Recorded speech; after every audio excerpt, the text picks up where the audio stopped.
And that which it says about their crowns on their heads, Kilomar, De'a Sheyada'u, is talking about their intellectual, spiritual attainments. Shebighlala Zachu Lahaya Olam Haba.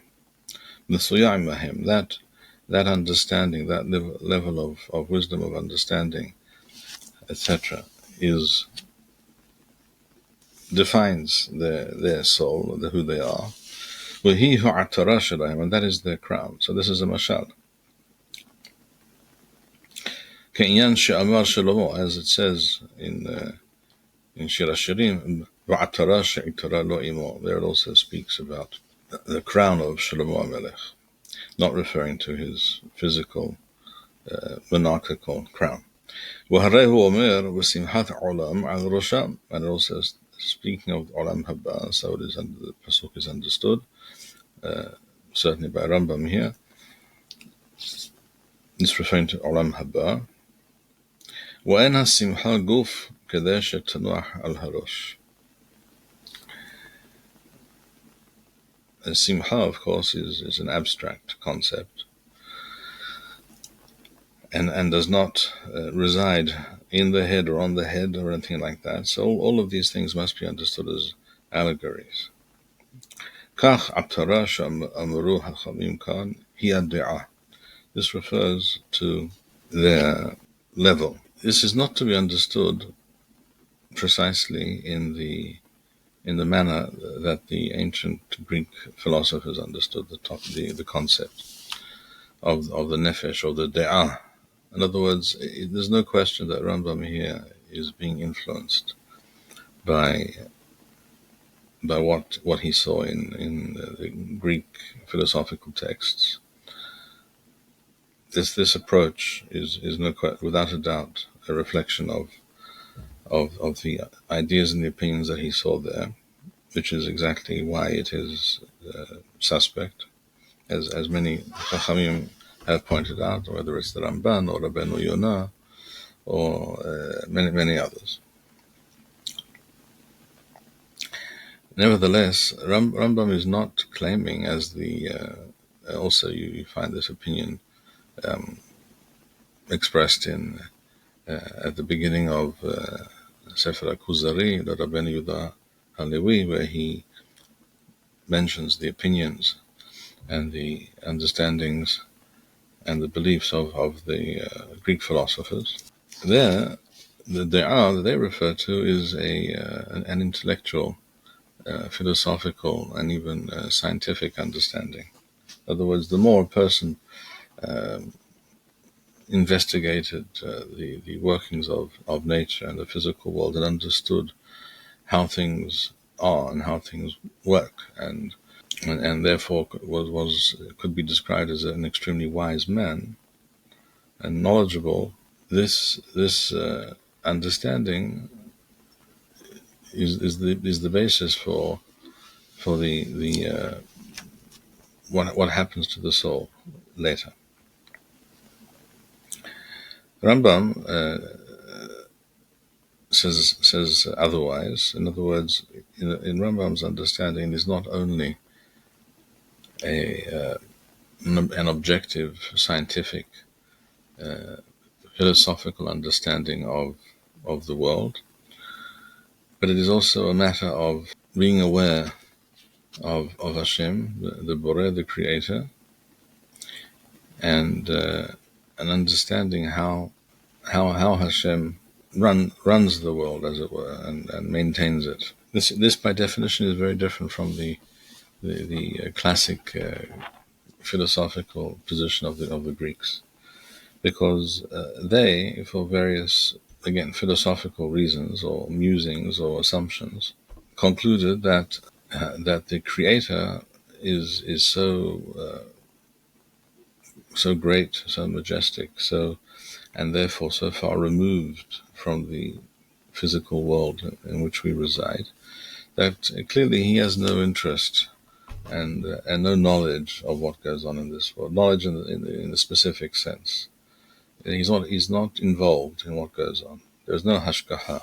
right? For example, Hashgahat Hashem is not a possibility or an issue according to that perception, and goes without saying that the Creator would not spend his time communicating with human beings, and there is no nevuah. There cannot be any kind of prophecy or communion or communication with Hashem, because he is so far removed from any such reality. And that is, of course, the definition of an epikorus. An epikorus is someone who denies the possibility of nevuah, for that very reason that we mentioned. Whereas the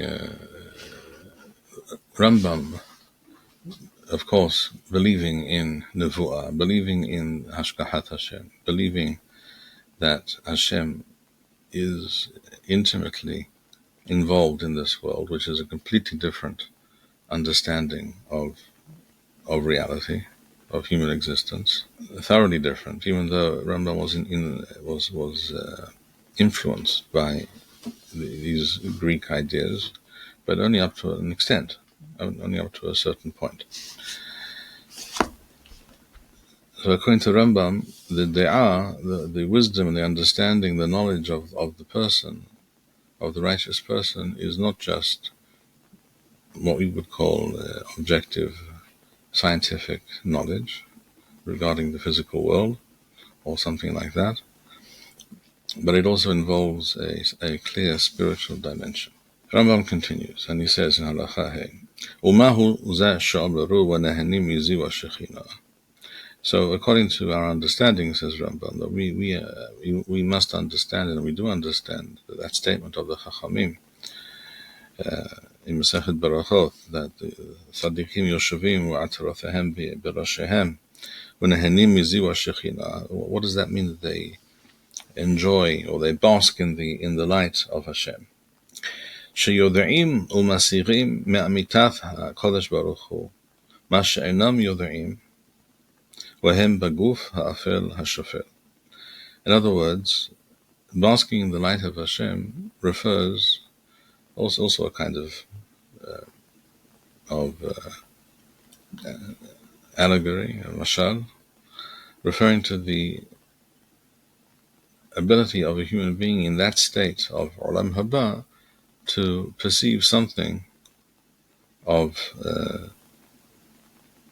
the essence or the existence of HaKadosh Baruch Hu, that which is not possible to understand as long as a person is attached and tied down, as it were, by physical existence in this world. In other words, physical existence in this world is an impediment to achieving this level of understanding and of communion with Hashem.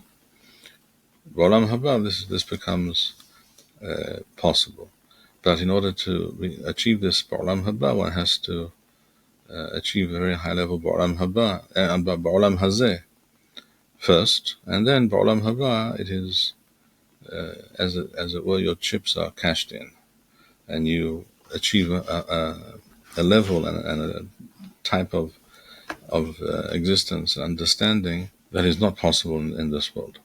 It's interesting to note that this last statement of Rambam here is in some way reminiscent of certain streams or schools of thought in the Hasidic world, specifically actually Lubavitch Chabad, strange as that may seem.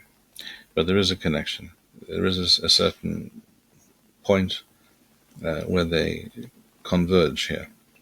In other words, in those schools of thought, which in every way are very different from Rambam's essential assumptions and understandings, nevertheless, they do speak a great deal about understanding the nature of Hashem, which is itself strange, because Chazal state clearly that that's not possible.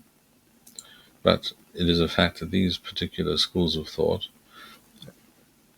spend much time and energy in discussing, as they believe, the nature of Hashem at the present time, the nature of Hashem before the Bria, before the creation, which most Mekubalim, for example, which is where these schools of Hasidic thought have their roots, do not discuss at all, refuse to discuss and explain and claim explicitly that it is a sort to even contemplate such things, and that anyhow it's not possible to achieve any meaningful and significant understanding.